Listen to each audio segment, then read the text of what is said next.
মুহাম্মদ সাল্লাল্লাহু আলাইহি ওয়াসাল্লাম যে আদর্শ দিয়ে রাষ্ট্র চালাইছিলেন, আবু বকর সিদ্দিক রাদিয়াল্লাহু তাআলা আনহু যে আদর্শ দিয়ে রাষ্ট্র চালাইছিলেন, যে কোরআন দিয়ে রাষ্ট্র চালাইছিলেন, সেই কোরআন দিয়া, সেই মুহাম্মদ সাল্লাল্লাহু আলাইহি ওয়াসাল্লামের আদর্শ দিয়া আমরা আমাদের দেশকে, আমরা আমাদের বাংলাদেশকে, আমরা আমাদের মাতৃভূমিকে, এই সুজলা সুফলা শস্য শ্যামলা সোনার বাংলাদেশকে একটাবার আমরা আল্লাহর কোরআনের আইন দিয়ে, আল্লাহর আইন দিয়ে, রাসূলের আদর্শ দিয়ে চালাতে চাই।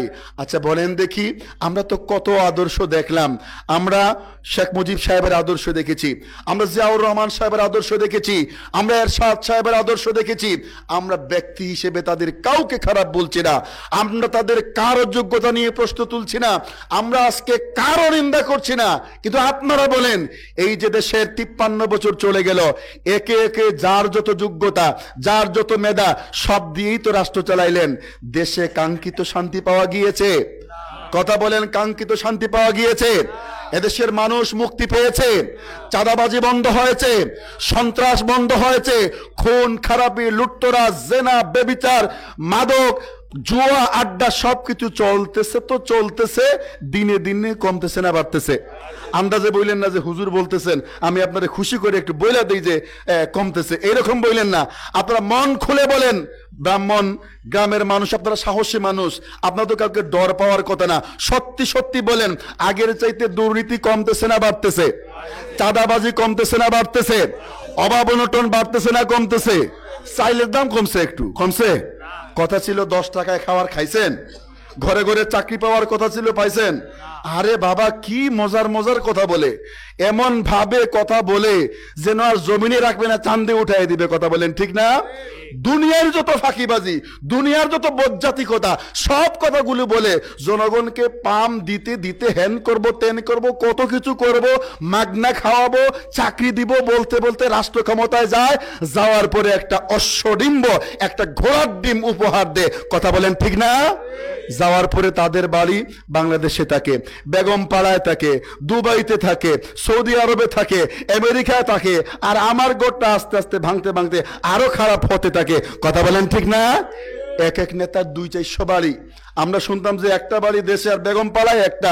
অবাক লাগে বাবা, এখন নাকি এক এক নেতার 200-300 বাড়ি। একজন ভদ্রলোক বাংলাদেশের পররাষ্ট্রমন্ত্রী ছিল, তার নাকি দুবাইতে একটা লেক আছে, বেগম পাড়ায় কতটা ঘর আছে, আমেরিকায় কতটা ঘর আছে, এগুলো খুঁজে বের করতে নাকি আর অনেক দিন লাগবে। আমার বাড়ির পাশে এক নেতা ছিলেন, সারা জীবন শুনলাম উনি খুব সৎ মানুষ, জামা কাপড় পরে খুব সাদা সিধে সততা দেখাবার জন্য। উপাধ্যক্ষ আব্দুল শহীদ আমার বাড়ি থেকে কয়েক কিলোমিটার পরেই তার বাড়ি। আমরাও বলতাম, রাজনীতি করে করুক, অসুবিধা কি আওয়ামী লীগ, লোকটা তো ভালো আছে, লোকটা তো খারাপ না।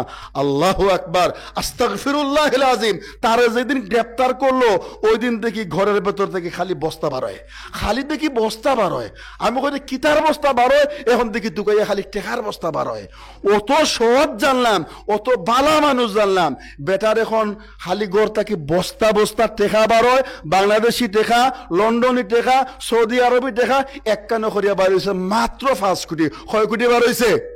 হায় হায়, আমরা দেশের আরো নেতা আসলা, আমির হোসেন আমু, আমি আসলে কথাগুলো কইরাম মাইন্ডও নেন না জান, তাই বাংলাদেশের বড় নেতাদের মধ্যে একজন, বঙ্গবন্ধুর লোকে রাজনীতি করছেন, বাংলাদেশের রাজনীতির পিলারদের মধ্যে একজন। আপনারা দেখুন যান খবরও, তান হলর একটা শখ থাকে নানি, আমার শখ কিবা ফাইন্দা বিফিন্দা, আরো শখ হইল আত্মর গাত লাগানি, আরো জন অথবা বালা বিছনাত ঘুমানি।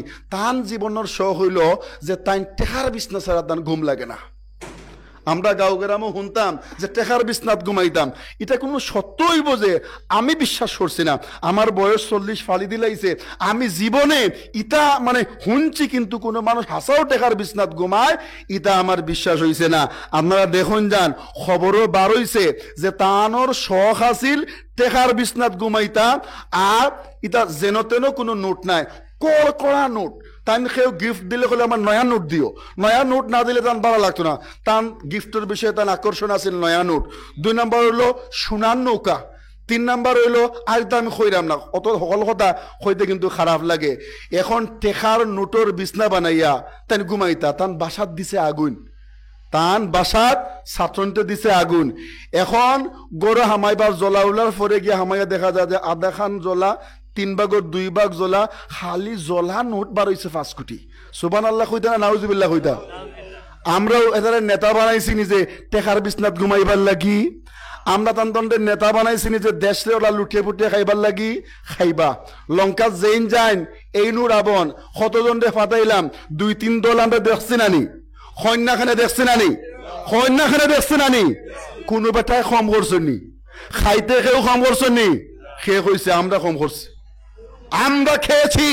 জামাত ইসলামের 2 জন মন্ত্রী ছিলেন, মতিউর রহমান নিজামী কৃষি মন্ত্রণালয়ে ছিলেন, শিল্প মন্ত্রণালয়ে ছিলেন, আলী আহসান মাহমুদ মুজাহিদ সমাজ কল্যাণ মন্ত্রী ছিলেন। আমাদের বাংলাদেশের যতবার স্বচ্ছ নির্বাচন হয়েছে প্রত্যেকটা নির্বাচনে জামাত ইসলামীর কম হোক বেশি হোক এমপি ছিল। জামাত ইসলামের কোন একজন এমপির বেগম পাড়ায় বাড়ি আছে, কোন বাপের সন্তান নাই বাংলাদেশে কথা বলতে পারবে। কথা বলেন ঠিক না ঠিক? আমরা গৌরব করতে পারি আমরা সেই নেতাদের কর্মী। আমাদের সামনে সেই নেতারা আছেন যারা বারবার এমপি হয়েছেন, যারা বারবার মন্ত্রী হয়েছেন, অথচ তারা সম্পত্তির পাহাড় লুটপাট করে, চাঁদাবাজি করে, জনগণের সম্পদ লুটপাট করে এমন কিছু করেন নাই। আলহামদুলিল্লাহ।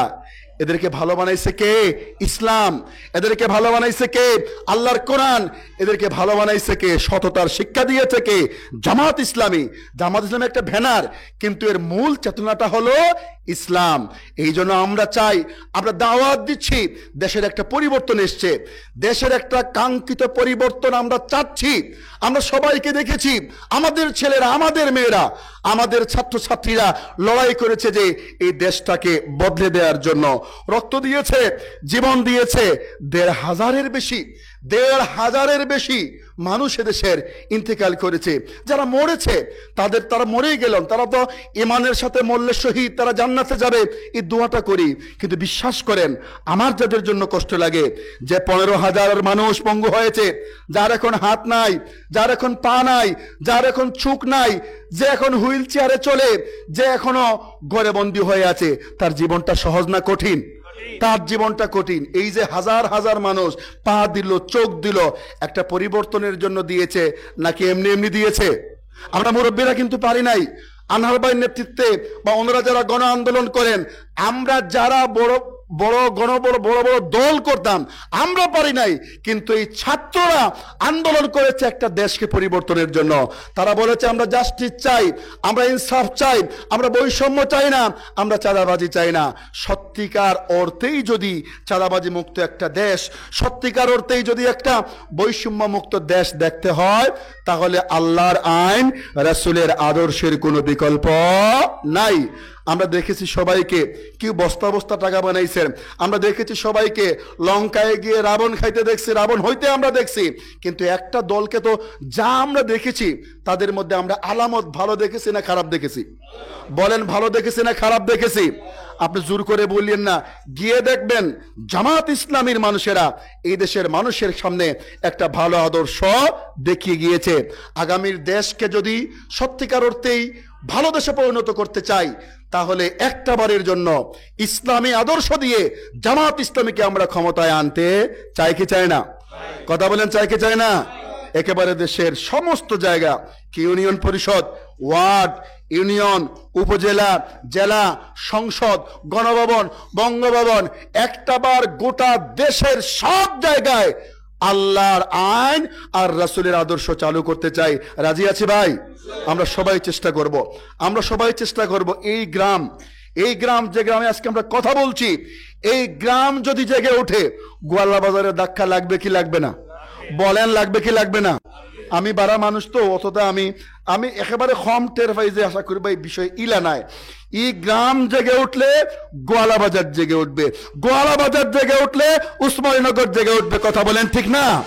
এই জন্য আজকে এই উঠান বড় মানুষের কাছে আমরা দিল খুলে আহ্বান জানাচ্ছি, আসুন একটাবার আল্লাহর কোরআনকে বিজয়ী করি, একটাবার আল্লাহর আইন দিয়ে দেশ চালাই, একটাবার রাসূলের আদর্শ দিয়ে দেশ চালাই। দেশে শান্তি আসবে, কল্যাণ আসবে, চুরি সামারি ভণ্ডামি লাউটামি যা আছে দেশ বন্ধ হইব ইনশাআল্লাহ। বলেন ইনশাআল্লাহ। এটা আমরার কোনো শক্তি নাই, আল্লাহর কোরআনের উসিলায় আল্লাহ পাকে আমরার দেশটারে একটাবার শান্তির দেশ, নবীর আদর্শর দেশ, নবীওয়ালা দেশ, আল্লাহওয়ালা দেশ, ইমানদারের দেশ হিসাবে দেখবার তৌফিক দেউকা। সকলে হুকা আমিন। ওয়া আখিরু দাওয়ানা আনিল হামদুলিল্লাহি রাব্বিল আলামিন।